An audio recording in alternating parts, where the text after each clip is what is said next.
Namangan shahridagi 70-sonli davlat maktabgacha ta'lim tashkiloti hududdagi eng ko'rkam maskanlardan biri hisoblanadi. Muassasa binosiga qadam qo'ygan zahoti go'yo ertaknamo muhitga kirib qolgandek taassurot uyg'otadi. Rang-barang bezaklar, qulay sharoit va bolalar uchun yaratilgan zamonaviy muhit bu yerda ta'lim-tarbiya jarayoni puxta yo'lga qo'yilganidan dalolat beradi. Mazkur muassasada faoliyat olib borayotgan pedagoglar jamoasi ham o'z ishining ustalari. Tarbiyachilar mashg'ulotlarni ilk qadam davlat o'quv dasturi asosida tashkil etib, rivojlantiruvchi o'yin markazlarida turli noan'anaviy usullardan foydalanmoqda. Bunday yondashuv bolalarda mayda motorika harakatlarini rivojlantirish, ijodiy fikrlashni kengaytirish hamda amaliy ko'nikmalarni shakllantirishga xizmat qiladi. Bog'cha faoliyati bilan yaqindan tanishish jarayonida bizga muassasa direktori Xurshida Ismoilova hamrohlik qildi.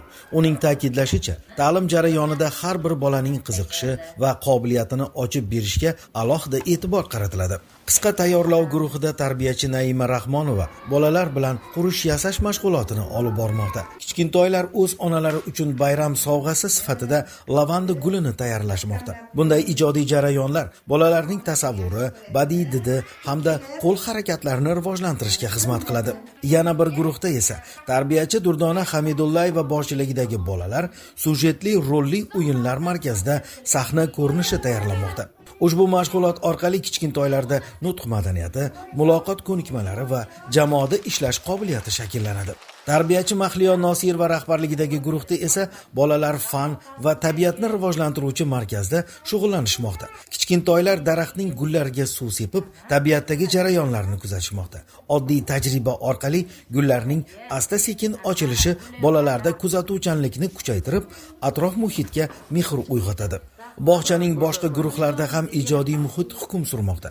Ba'zi tarbiyalanuvchilar rasm chizish bilan band bo'lsa, boshqalari onamning kuni mavzusida aplikatsiya usulida sovg'alar tayyorlamoqda. Bu kabi mashg'ulotlar bolalarda estetik tafakkurni rivojlantirib, mustaqil ijod qilishga undaydi. Men bugun o'z faoliyatimda bolajonlar bilan umumiy guruh bo'lib, onamning kuni mavzusi asosida davra suhbatlari hamda markazlarda faoliyat olib bordim.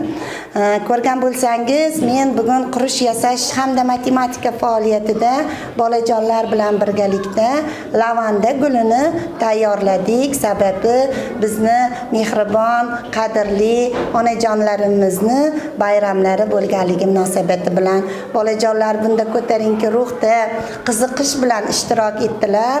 Lavanda gulini tayyorlanishi, uning ranglari, shakllari hamda uning foydali tomonlari haqida tushunchalar berib o'tdim. Men o'z faoliyatlarimga ko'proq rangli narsalarni tanlashni ma'qul deb bilaman, chunki bolajonlar rangga bu yoshda juda ham qiziqishadi. Hozirda bolajonlarni axborot texnologiya kommunikatsiyalariga qiziqishlari yuqori bo'lganligi sababli biz faoliyatlarimizda AKTdan foydalanib ham o'tamiz.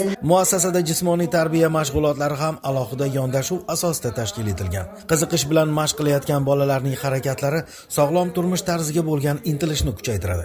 Ehtimol aynan shu maskanda kelajakda yurtimiz bayrog'ini xalqaro maydonlarda baland ko'taradigan sportchilar voyaga yetayotgandir.